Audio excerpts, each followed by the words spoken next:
J'aimerais vous raconter cette semaine encore une histoire extraordinaire en l'honneur de Yom HaShoah, le jour de commémoration de l'Holocauste. C'est l'histoire du rabbi de Bobov. Je ne sais pas si vous connaissez Bobov. Bobov, c'est une dynastie chassidique polonaise. Et le rabbi a perdu sa femme et ses enfants pendant la Seconde Guerre mondiale. Et peu de temps après, il est parti aux États-Unis, sans famille, complètement démuni. Il a œuvré de tout son cœur et de toute son âme pour rebâtir la communauté. Sa première initiative, ça a été de construire une petite synagogue, Bobov, dans le quartier ouest de Manhattan. Au départ, un minyan, 10 hommes, c'était difficile pour lui de les rassembler le Shabbat. Et un vendredi soir, alors qu'il lui manquait un homme seulement pour pouvoir faire l'office, le rabbi sort dans la rue à la recherche d'un passant juif qui est prêt à se joindre à eux, à compléter ce quorum de 10 hommes. Et il remarque rapidement un homme en costume blanc qui passe à côté de la synagogue. Le rabbi lui dit « Excusez-moi, vous êtes juif ?» L'homme il est un peu surpris par cette question, on peut le comprendre, il dévisage le rav et il lui répond sèchement « Oui, pourquoi ?» Le rabbi lui dit amicalement « Vous pouvez peut-être venir à la synagogue, vous joindre à nous pour la prière. On a besoin d'un 10e homme pour compléter le minyan. » L'homme se met soudainement à hurler « Prière ! Après tout ce que j'ai vécu, vous voulez que je prie ? La prière n'a pas empêché les nazis de prendre tout ce qui m'appartenait. Mon père était chazan, ministre officiant. Pensez-vous qu'il ne priait pas ? Je l'ai vu mourir sous mes yeux. Non, je ne prie plus, c'est impossible. » Et là, le rabbi de Bobov fait abstraction de la réponse agressive de l'homme et il lui répond calmement « Vous devez avoir une voix semblable à celle de votre père. S'il vous plaît, venez et menez la prière ce soir. Nous avons vraiment besoin d'un homme qui fait bien la prière. » Et l'homme proteste en disant « Mais vous ne m'avez pas écouté. Je ne peux plus prier, je ne veux plus prier. » Le rabbi lui répond gentiment « Je sais bien, mais nous avons besoin de vous. S'il vous plaît, aidez-nous juste ce soir. » Et le dialogue de sourds entre les deux se poursuit quelques instants et finalement, devant l'insistance mais la chaleur intense du rabbi, l'homme en costume blanc finit par céder. Il suit le rabbi à l'intérieur et dirige l'office à la synagogue.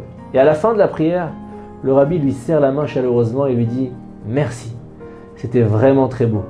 J'espère que vous vous joindrez à nous vendredi soir prochain. » Et le vendredi soir suivant, l'homme revient et mène à nouveau le minyan.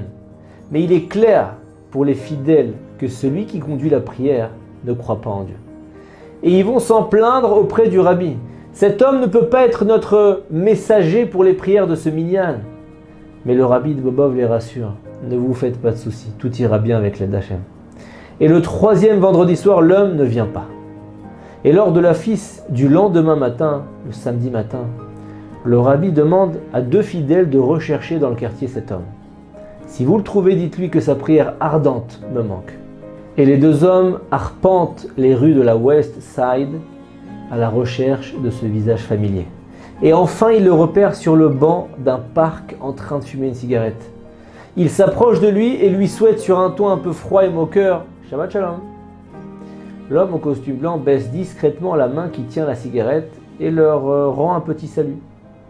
Le rabbi nous a envoyé vous chercher. Il dit que votre prière lui a manqué hier soir et il veut que vous reveniez à la synagogue.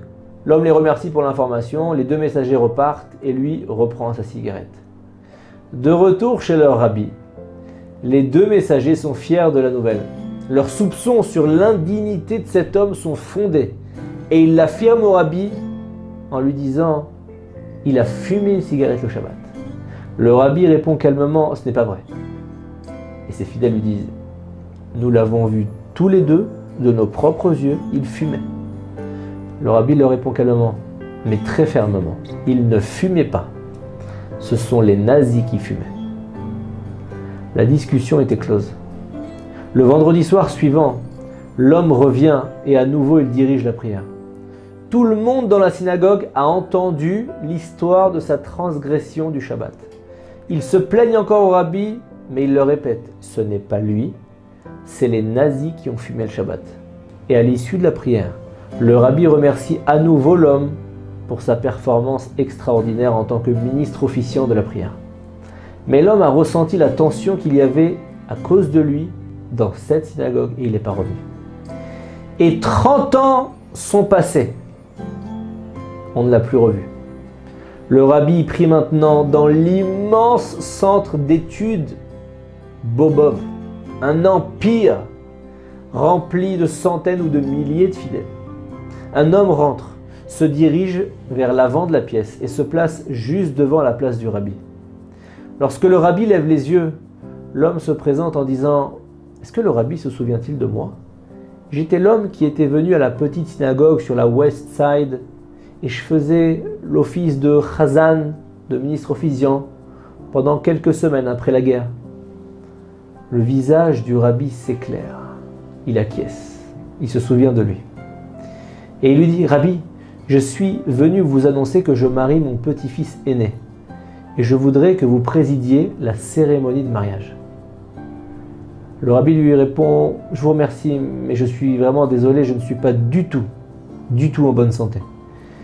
Je me vois contraint de refuser, mais je me ferai un plaisir d'assister à une soirée de Sheva Brachot. » C'est les soirées pendant lesquelles, à la suite du mariage, pendant 7 jours, on fait des repas. Et l'homme accepte avec gratitude l'offre du rabbi et un jour des Sheva Brachot, un soir, le rabbi appelle ses 2 fidèles chassidim, les mêmes hommes qu'il avait envoyés des années plus tôt, 30 ans plus tôt, à la recherche de cet homme et leur demande de l'accompagner à la cérémonie. Et ce soir-là, le rabbi et ses 2 fidèles entrent dans une salle remplie de membres d'une grande famille religieuse. Au sommet de la table se tient un homme âgé qui observe avec beaucoup de satisfaction les visages de la foule, admirant la scène même que les nazis pensaient pouvoir faire tomber dans l'oubli pour toujours. Le rabbi se dirige vers la table d'honneur. Là-bas, une place l'attend. Et il dit à ses 2 accompagnateurs chassidim « Je voudrais que vous regardiez le grand-père assis. Est-ce que vous le reconnaissez ?» Aucun des 2 accompagnateurs chassidim ne le reconnaît.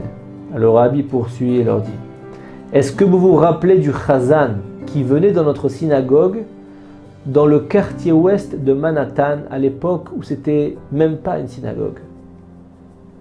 Celui que tout le monde voulait mettre dehors parce qu'il avait perdu la foi pendant la guerre. Eh bien, c'est le même homme. Est-ce que je vous avais pas dit que c'était les nazis qui fumaient et non cet homme ?» Et les chassidim sont stupéfaits par cette nouvelle. La salle est remplie d'enfants, de conjoints, de petits-enfants de cet homme-là. Ils descendent tous de cet homme-là. Tous respectent le Shabbat, les mitzvot. Tous sont venus pour célébrer le mariage d'une nouvelle génération qui, avec l'aide de Dieu, va se multiplier bien au-delà.